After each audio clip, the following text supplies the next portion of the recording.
Well, it's getting crazy out here, guys. There's some big things happening right now to Bitcoin that could make the place absolutely go insane in 2024. Some crazy data coming in from the Bitcoin ETFs, the new Bitcoin ETFs that are probably coming and have very bullish implications for the market, as well as everything else going on, of course, in crypto right now. Big things are happening. It's very exciting. Bitcoin has this real chance to just break the market essentially in 2024. I'm excited. I hope you're excited too. Been pretty wild in the markets recently, of course. So much going on. It's hard to keep up with. Today, I want to dive a little bit into this topic on the Bitcoin ETF, upcoming Bitcoin ETFs, why they're so important for the market, where we are in the cycle, and also take a minute to talk about some trending coins and stuff like that too. Big shout out as well to iTrust for sponsoring today's live stream. More on that in a few minutes. So let's dive straight in. And as always, guys, save those burning questions till the second half of the conversation. I'll be answering them then for you. So the price of Bitcoin, our favorite topic. Bitcoin right now still hanging out over 40K, man. We're still hanging on by a thread here, which is good. The total correction up to this point from the recent high, we've already come down a total of 15%. Now, it is worth keeping in mind that deeper corrections are not unheard of. In fact, throughout a bull market, Bitcoin can have multiple major corrections of 20, 25, even sometimes 30 freaking percent. Some people are already saying, hey, we're going to go all the way back down to 32K in the coming months before the Bitcoin halving. Maybe.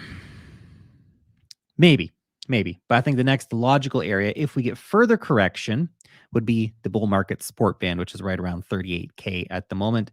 That would be an interesting area to watch, interesting area of price support at the moment. The overall trend line is continuing up, but that can get sliced through real quick. So that's worth keeping in mind there, right? Don't forget that trend lines are meant to be broken as well as they're meant to be retested, all that kind of stuff. But this was a very major area. I think down here around 38K would be a very, very important area for Bitcoin. But hey, we'll see what happens because we do have a lot of bullish stuff going on. You got to balance it out with the sort of the whales that have been taking profits and the miners that have been taking profits, the grayscale Bitcoin outflowing. And there's something I got to tell you about that because it's very, very interesting. More on that in just a second. But you balance all this stuff out, everything gets washed out eventually. All the selling pressure gets washed out. And then what are we left with? We're left with all these inflows for the Bitcoin ETFs, the new Bitcoin ETF products coming, the Bitcoin halving coming, rate cuts coming, all the other stuff coming. Very exciting times. Very, very exciting times indeed. So let's take a look at this. Eric Balkunis. He says, when will the bleeding stop? I don't know. This is some serious daily outflows for the 9 to have to battle every single day. Now, this is about the grayscale Bitcoin. We can see here, these are the outflows for the grayscale Bitcoin. Huge outflows so far. Massive amounts of Bitcoin are leaving grayscale and largely going into other funds because grayscale charges 1.5% per year. Other funds charge like 0.2%, or they're waiving fees for the first 5 billion in Bitcoin, different stuff like this. So staying in grayscale is a pretty bad proposition with the high fees. Grayscale, of course, right now trying to extract as much rent as possible while they can before everybody just runs away. I mean, it seems like a dumb decision if you ask me. Why doesn't Grayscale just say, hey, we're going to charge competitive market rates and everyone's going to keep their Bitcoin with us? Come on, Grayscale, use your brains, man. Instead, they'd prefer everybody to go everywhere else and to stop using Grayscale Bitcoin ETF products. Okay, Grayscale, good times, guys. Good times. Now, this, of course, is a big deal because we've seen huge amounts of Bitcoin flooding out from Grayscale. But something very interesting going on here because while this is certainly worth talking about, worth keeping an eye on, so far, as Eric Balkunis, our favorite ETF nerd here points out, well, it's being absorbed. And this is the interesting thing. So according to Eric Balkunis, so far, we have seen $1.1 billion more than Grayscale Bitcoin has lost in 6 days of trading. So total inflows, $3.9 billion. Total outflows from Grayscale, $2.8 billion. So let me translate that for you very simply. Here's what you need to know. Right now, the rest of the market is buying more Bitcoin than Grayscale is selling on the market. And of course, a lot of that is flowing into these other places. So at 2.8 billion from Grayscale, a lot of that's gone into the other products. But aside from all the Grayscale money moving back and forth and causing all sorts of panic in the markets, we've had more than $1 billion in fresh cash come into the market. Now, you got to keep in mind, too, with some of that Grayscale outflows, this more than $1 billion in cash is a big deal. It's going to be a bit bigger than that in terms of fresh cash, because some of that GBTC, some of that Grayscale money will be taking profits and exiting. What percentage? We don't know for certain. We just know that Grayscale sends giant clips of like 10,000 Bitcoin at a time over to Coinbase, at which point they're either sold, causing some sell pressure, or absorbed basically by the other ETF providers when they come in to buy. So the whole Grayscale thing, up until this point, has been a bit of an overblown story. Now, look, again, as we discussed in great detail, we've had miners selling. We've had other players, big whales coming out and taking profit. We had that guy who sold his 100,000 Bitcoin for basically break even. I mean, he made $100 million on it or something. And, not a big profit considering the total size of the Bitcoin bag, but still, we have this kind of sell pressure that's been happening recently. Okay, so that's worth noting, worth keeping in mind here. Obviously, an important part of the story. But Grayscale, bit of a nothing burger currently. Now, what we need to see is for sustained, continual inflows into these spot Bitcoin ETF products that can continue to outpace the outflows from Grayscale. Because if we start seeing buying pressure slow down, and hey, we're more than a week in, still people are showing up and buying, that's good.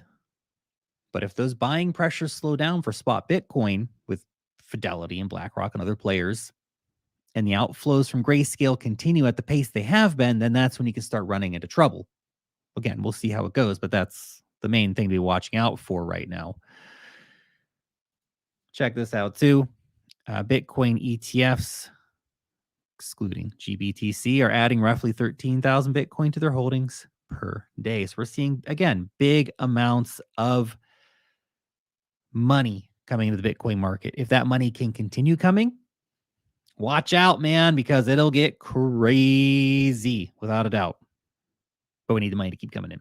So far, I don't see any indication why the money would stop coming in. The sales teams are going to start picking up. The TV ads are coming out already, all that kind of stuff.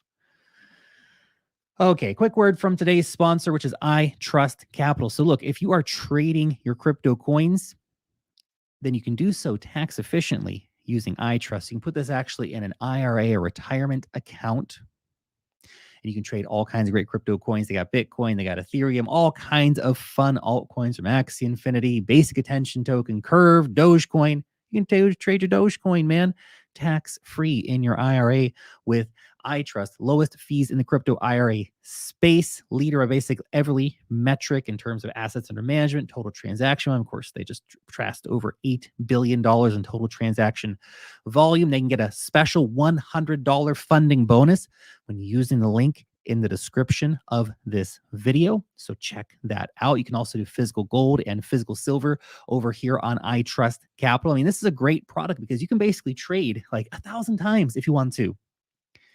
And you're never going to have a taxable event because you have wrapped all your trades within this tax efficient retirement account, which if you've had to pay taxes in crypto, that sucks. So, hey, if you can find ways to lower your taxes, by all means, it's a great, great thing. And now I know what you're going to think. Well, why don't I just go buy a Bitcoin ETF? Well, that's always an option for you. And some people are going to obviously take that option. But with iTrust Capital, you can actually have a crypto native experience because, look, crypto is 365 days a year, 24/7. Bitcoin ETFs trade during business hours, Monday to Friday, excluding public holidays. So if you need to make a move in the market, if you need to take profits on something really quickly, buy a dip really quickly, Bitcoin ETF's not going to offer that. Plus, of course, it's only Bitcoin. What are all the other cryptocurrencies you might want to be trading? So Check it out. Link in the description. Again, you get that $100 funding bonus. And thank you again to iTrust for sponsoring today's live stream. So, okay, here's the big news. Here's the big news, guys. Look, the Bitcoin ETF's a damn big deal. We're all very, very excited about the Bitcoin ETF. And we're already seeing more money coming into the Bitcoin ETF than is exiting from Grayscale. And that was always one of my concerns, like how much Grayscale money is going to exit the Grayscale Trust, and will there be enough money to absorb that? The answer is yes, so far. But that's just the start of the story, because we have two major stories that could add a whole nother dynamic to cash flows into Bitcoin in 2024. So this one, the Office of the President of South Korea urges the country's Financial Services Commission to reconsider the possibility of approving a local spot Bitcoin ETF. Now, what I need you to understand, if you do not know about South Korea is a wild crypto market. These guys are like nuts for cryptocurrency in South Korea. There's even been frequently something called the kimchi premium, which basically means that prices have pumped higher because of the way South Korean markets are structured. They're very insular in the way the exchanges operate there. So prices can trade higher in South Korean markets than in international markets. People have been running arbitrage on that for years. But South Korea is a crypto crazy country. And of course, one of the world's biggest economies. And so bringing them a spot Bitcoin ETF could be a very, very popular product in South Korea. Now, look, that's not going to bring in the kind of cash flows that the US markets are going to. Okay, it's not. But if we have another buyer come in, South Korea, and we have just a couple billion flow in from South Korea, let's say $1 billion a year for the next 3 years, that's another $3 billion. Okay, that's a very conservative estimate. The money that could be leveraged by South Koreans if they get a spot Bitcoin ETF approved. Let's just say very conservatively, $3 billion. That's a lot of money. That's a lot of money. On top of everything else. Remember, Brazil's got spot Bitcoin ETFs. Canada's got spot Bitcoin ETFs. Europe has all kinds of spot Bitcoin ETP products. US markets, obviously a big deal, but these East Asian markets should absolutely not be played down by any means, because East Asia, Japan, South Korea, and China, those three countries, some of the biggest demand in the world for crypto comes from that little triangle of country area right there. And yeah, China has not left the crypto game. Don't believe what you hear in the media. China remains one of the biggest and most vibrant crypto markets in spite of crypto crackdowns by the government. Now look, South Korea, big deal, very exciting. And then there's this. Hong Kong-based financial services company VentureSmart Financial Holdings Limited to launch a spot Bitcoin ETF Q1 this year. Hong Kong regulators have already said, yeah, we're here, we're ready. Somebody please come and apply for a spot Bitcoin ETF because we want to approve it. That's the message from Hong Kong regulators. I mean, compare that to America, where they denied for like a decade and then they finally only did it because they lost in court. Whereas Hong Kong regulators are saying, we're ready. Who wants to do a Bitcoin ETF? Come on over here. Anyway, these guys are saying they want to have $500 million in assets under management in Bitcoin by the end of the year. So look, not crazy numbers, right? $500 million, grand scheme of things, that's half of what's flowed into just those inflows, excluding Grayscale Bitcoin again in the US in the first week of trading. Okay, so keep the numbers in mind. But this is just one financial services company. What happens when one of the big banks in Hong Kong go for a Bitcoin ETF product? And you might say, well, it's just Hong Kong. It's just one little city state, Lark. What the heck, man? Why is that a big deal? Because Hong Kong is how mainland China money is going to get into Bitcoin legally. It'll be big. This could be, again, let's go super conservative and just say it's going to drive just, $1 billion a year or something between here and 2030 or whatever, which is probably way, way too low. It's probably going to be multiple billions. Again, not as big as US capital markets, so we have to keep that in mind. But let's just say, yeah, okay, it's going to drive $1 billion a year. Well, that's another $6 billion between here and 2030. That's a lot of Bitcoin. And there's not a lot of Bitcoin on exchanges. The Bitcoin halving is happening in a few months. Another Bitcoin halving is going to happen in 2028. There's not enough Bitcoin to go around for all these ETF products launching, for all the demand that's starting to come. Of course, a lot of people in East Asia just buying spot Bitcoin. We've covered the stories before, and I've always thought they're very interesting about the guys who come from the mainland with a suitcase full of cash, basically, and buy at a brick and mortar store in Hong Kong Bitcoin. And then they walk back across the border, got the private keys, or they already sent it to their address, and then they, sell it in a back alley, basically, in China. Now, that's been happening for a while, and all different variations of crazy trading. Of course, people can still get exchange access and stuff in China in spite of the official crackdowns. But look, Chinese money wants Bitcoin. Korean money wants Bitcoin. Japanese money wants Bitcoin. In fact, Japan's been one of the biggest crypto markets forever, basically. No news, of course, on an ETF product out of Japan. But maybe when Korea and China both launch theirs, Japan's going to look and go, crap, we need to catch up here. And they'll launch one too. Don't fade East Asian crypto degeneracy, guys. Come on. Those guys know how to party. So I love it. So very, very cool stuff. I think this is really big for the entire crypto markets. I wanted to share this chart with you as well. I saw Crypto share this. Just zoom in here for you. So this is Bitcoin relative unrealized losses. So you can see where we are at in terms of the market structure right now, where we've had our period of max loss. It was big. It was brutal. 2022 was a fun year if you were around here. And now what happens? We are seeing it come back down. And when it comes back down, historically, what have we seen happen? We've seen huge rallies start to play out as, of course, Bitcoin gains profit and those unrealized losses turn into unrealized gains. So where are we at market structure-wise? Ask yourself. Look at this. We are looking at like we're starting a new period of big gains in the market. Cool. Very, very cool. Hey, another big catalyst for this year. I know the East Asia story is big if they really do their ETFs, which looks like Hong Kong is definitely going to. Korea, let's see. But this has a massive potential as being a big crypto catalyst this year. And that is the Coinbase versus SEC story. I know I've mentioned it a few times, but they've got a 70% chance, according to people who basically study this stuff and work in this space the entire, their whole time sort of thing. James Seifert, ETF analyst at Bloomberg, pointing to his colleague Elliott, senior litigation analyst, saying that Coinbase has a 70% chance at victory over the SEC, which is pretty crazy. Said Elliott went into the courtroom thinking of a partial dismissal was likely and left thinking the full dismissal was his base case, which, again, I am far from being a legal scholar by any means, right? But from what I have read, from the commentary that I've read on the Coinbase versus SEC case, they're going to get smashed down in court again, majorly, because they have no legs to stand on. They got nothing to stand on here, guys. SEC, just like they got smacked down by Grayscale, just like they got smacked down by Ripple, are going to get smacked down by Coinbase because they're acting capriciously, maliciously. What they're trying to pull off, it's just getting rejected. The early comments by this judge were just like, what is this crap? Why am I having to deal with this? To the SEC is what they were saying, whereas Coinbase actually presented a good case. So make no mistake, when Coinbase wins that case, that's a very bullish catalyst for the cryptocurrency industry. Again, removing one of those major sort of like what if things, and maybe the SEC comes back and appeals and it kicks everything a few years down the road. Sure, maybe. But here's the deal.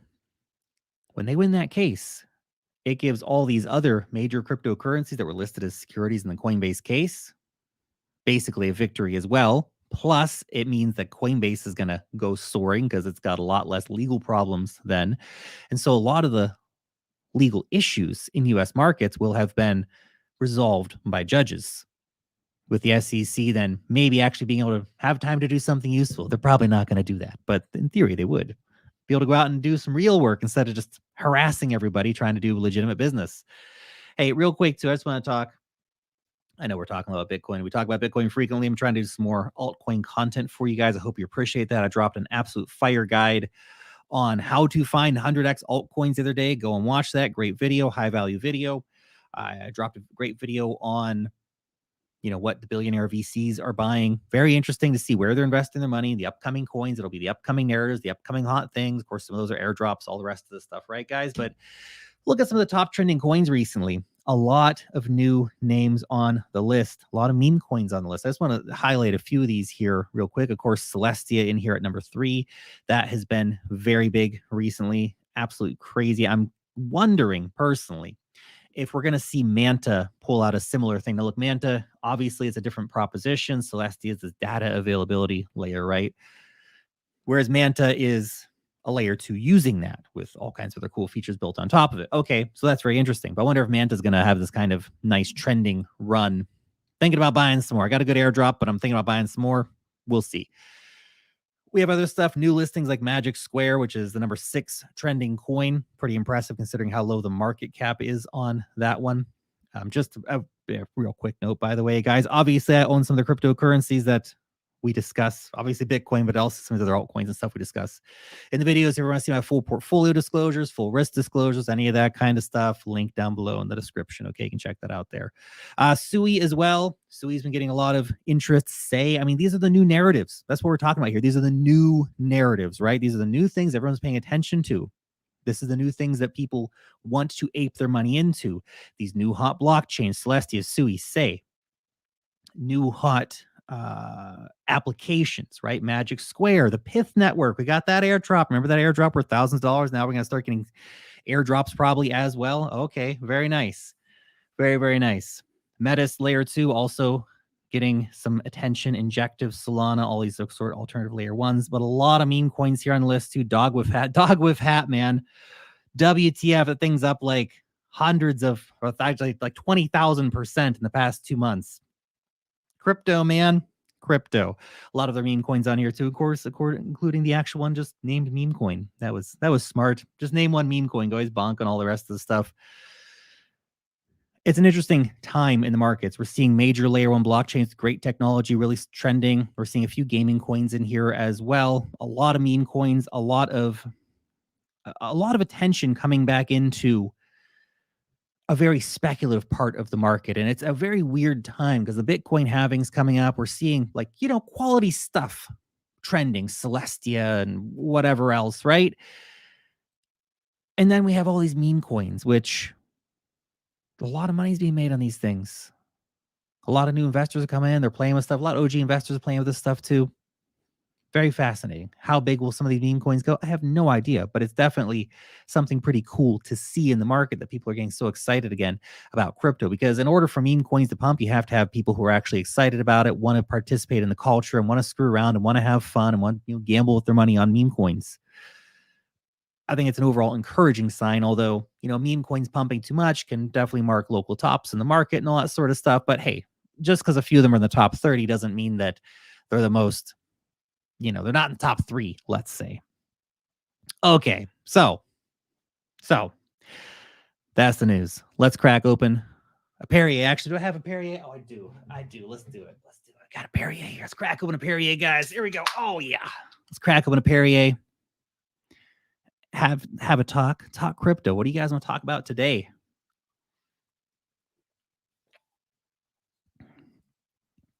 Rennie, what's up, man? So I'm having a cigar, waiting for 35K. Love it. 35K be interesting. Like I said, 38 is probably a very interesting area, as I said, and 32 is probably the more bearish case right now. If people are really going, it's going to go down and go bad. 32, 38, that would be just a standard, pretty unexciting, boring correction between now and the Bitcoin halving, for example. Ryan Clausen talking about my $1 million idea. Is there any live help hotline people can reliably go to with crypto questions? I've always thought it'd be a great damn business to start in crypto. Start the crypto help hotline. Do it. I don't have time to do it. I've thought about doing it. I was like, man, that'd be a great business idea, but no time, man. No time. Between my newsletter and the videos and all the rest of this stuff, I don't know. I need to hire a lot more people, I guess, for my team. Anyway, that's a different question, but I always thought it'd be a really great business idea. A crypto help hotline. When you get, look, I try to answer some of you guys' questions. I get the DMs. I see, the stuff, but I get a lot of questions, guys, and I'm only just me. I don't have time to answer every support related question, but man, that'd be just a great business idea. Charge $100 an hour, whatever. People can message you and hop on a phone call to get transactions on the stock and look at the blockchain. And there's all these sort of things that you need a bit of crypto knowledge to be able to do. But hey, no, there isn't that I know of anyway, any live help hotlines. Sorry, that's getting off base in your question here, but great business idea for anybody who wants to start it. All right. Clay D, can you imagine the volume of help that we asked for? Yeah, there'd be a huge volume of help. A lot of people need a lot of help. That's why he's got charged for it, man. Expert knowledge, charge for it. Don't run it as a charity, run it as business. Where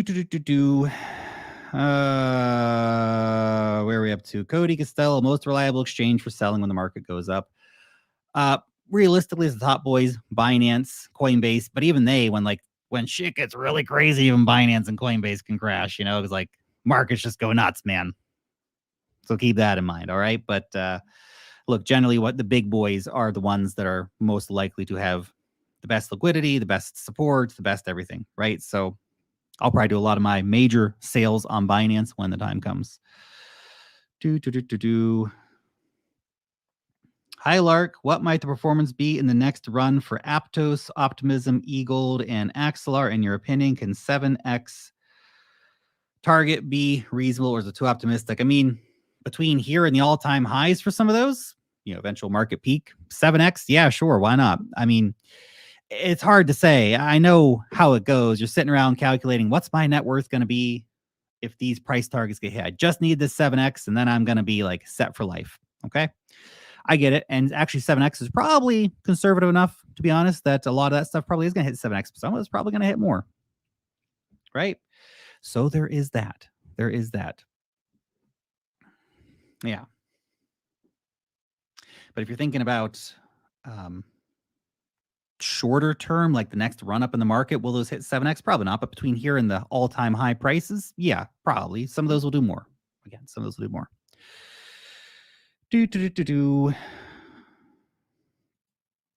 Redux, why do you dislike the Cardano community? Who thinks I dislike the Cardano community? Well, who started spreading these rumors? I don't even know. I always get this flack from Cardano supporters, like, what the heck, this guy? Man, I love Cardano. What's the problem here? I made a lot of money on Cardano. I don't hold Cardano anymore because I sold it. It was an investment. I sold it, made a bunch of money on it. It was great. We had a good time. Wish Cardano nothing but the best. I wish all you Cardano holders to make truckloads of money in the next cycle. You guys always think I'm not liking Cardano. That's just weird. That's just a weird thing. Okay. Now, look, to be fair, I have criticisms of Cardano, but I have criticisms of a lot of blockchains. If you can't hear a criticism of your investment, then you need to reassess, man, because otherwise you just get caught in the moon boy stuff, and it's dangerous. I've got criticisms of Ethereum. Ethereum's fees are disgusting. The restaking thing, basically a giant rehypothecation nightmare that they're starting to work on with the liquid staking coins and all the rest of the stuff. That's a mess. That's a mess, man. Okay, to be clear. So if I have any criticisms of Cardano, which I have had and will probably have in the future, doesn't mean that I wish Cardano ill or dislike Cardano. That's stuff to work on, guys. Bring more users in, for example. Get better applications, whatever. Okay? Don't take it the wrong way. I like Cardano. I like Charles Hoskinson. I think he's a cool cat, man. All right. Where are we up to? Tristan, thanks for the super chat, buddy.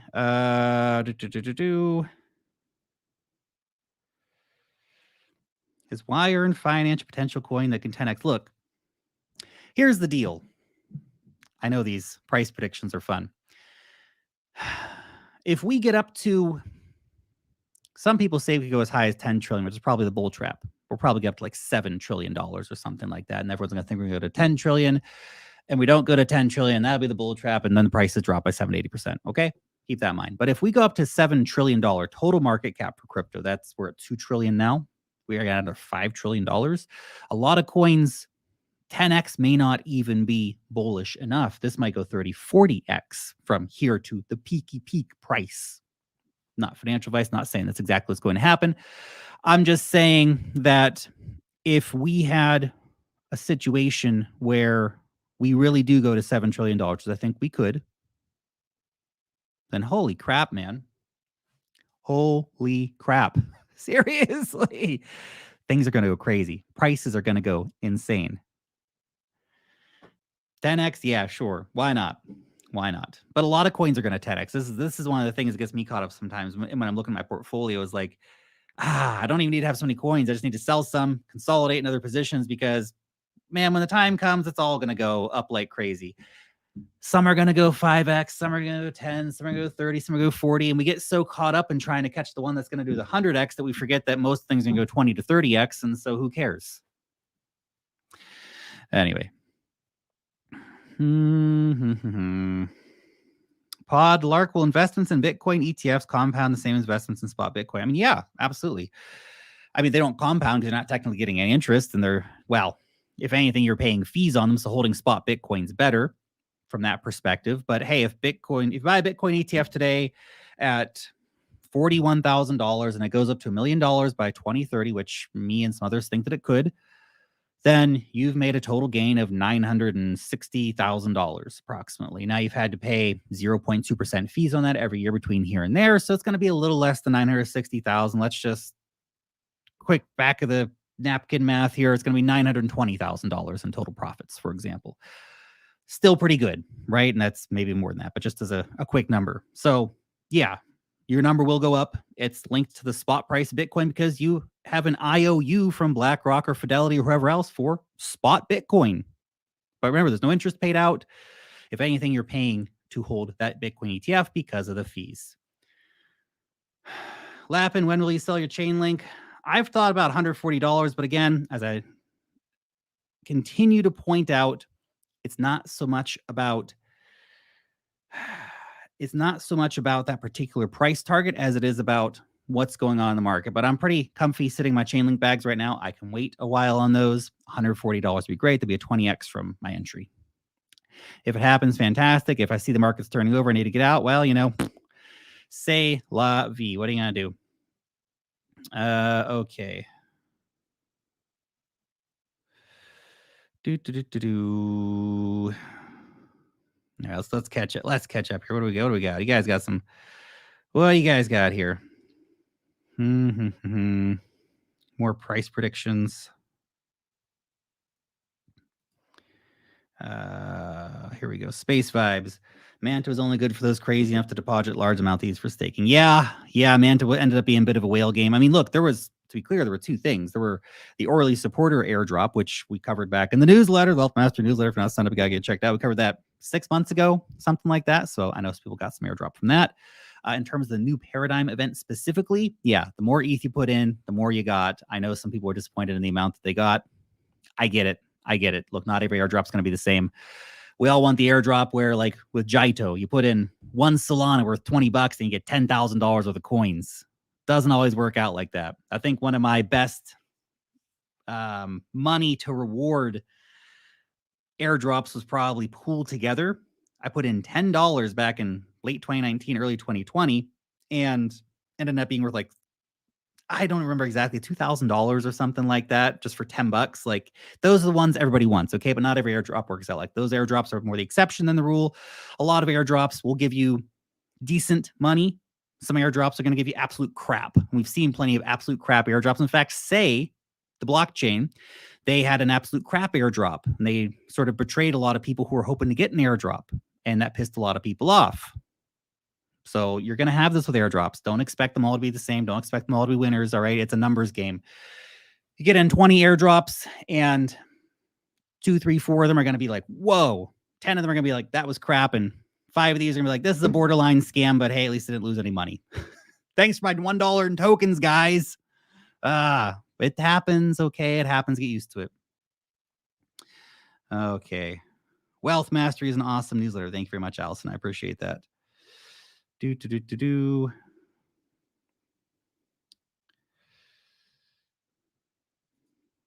what do you think of LCX and ICP? I don't have a good opinion on either, man. I'm sorry. Thanks for the super chat, but I don't have a good opinion either. I mean, LCX, I haven't looked at that in a few years. Last time I had any actual look at LCX was a few years ago. I used to hold some back in the day. That was a while ago. ICP, I couldn't tell you about it, man. I really couldn't. I know we've done some work on it for the Wealth Mastery newsletter, but I couldn't tell you much about it here in the stream. Sorry, man.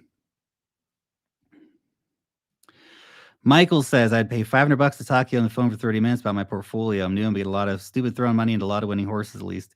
Yeah, man, I don't know. Maybe I should open up do an hour a week or something with you guys. It just, I don't know. It's tough. It's tough because, a lot of responsibility in having a crypto helpline, right? But definitely, like I said, man, there's a business. Somebody out there is a great business idea. Okay, last question here. What do you think of the new coins ARB, SUI, SAY, PITIA in terms of the token unlocks policy? Can it affect the price negatively? Is it a good idea to avoid buying the old ones, ICP, near Filecoin? Now, that's a great question. I really like this question. It's interesting because one of the most common things is like, okay, I don't want to buy this coin because the VCs and the influencers and the angel investors and the team are all going to dump their tokens on me for the next 2 years. Well, yeah, maybe. It's a valid concern. And sometimes it's definitely the case. If there's not enough demand for the token, they'll dump the price down. With these bigger coins, what we can see is that unlocks are bullish. Market makers push the price up into the unlock. Unlock comes, it's actually not that big of a deal. Price keeps pumping. So you'll see that, okay? Keep that in mind. Now, for more shit coins, it's just going to dump. Been there, done that. They suck, right? It's not great for anybody. For stuff that's already largely out or mostly out, I think is Injective completely emitted now? And did I see that the other day? There's a few that have like reached full emissions already. And so that gives them a lot more price potential because there's no more new supply coming to the market, right? So that is an important thing to think about. But I think it gets overthought about. It gets mid-curved by a lot of people because it doesn't even matter how much supply is, as long as it's not like 200% inflation per year. But there's like 10%, 15% more supply coming in the next 12 months. It's not really that big of a deal if the market's bullish and prices are going up. Okay, it can cause a few bumps on release day or whatever, but in general, it's not such a big deal. But when the bear market comes, yeah, then it becomes very, very relevant because you have all these VCs and influencers and angel investors in teams that are now dumping their coins into a very, very weak liquidity, and that drives prices down. But in a bull market, not such a big concern. Okay, guys, that's it for today. Thank you so much for your questions. Thanks so much for coming and hanging out with me and talking crypto. As always, I love it. You guys are awesome. Thanks for hanging out, and I'll see you in the next video.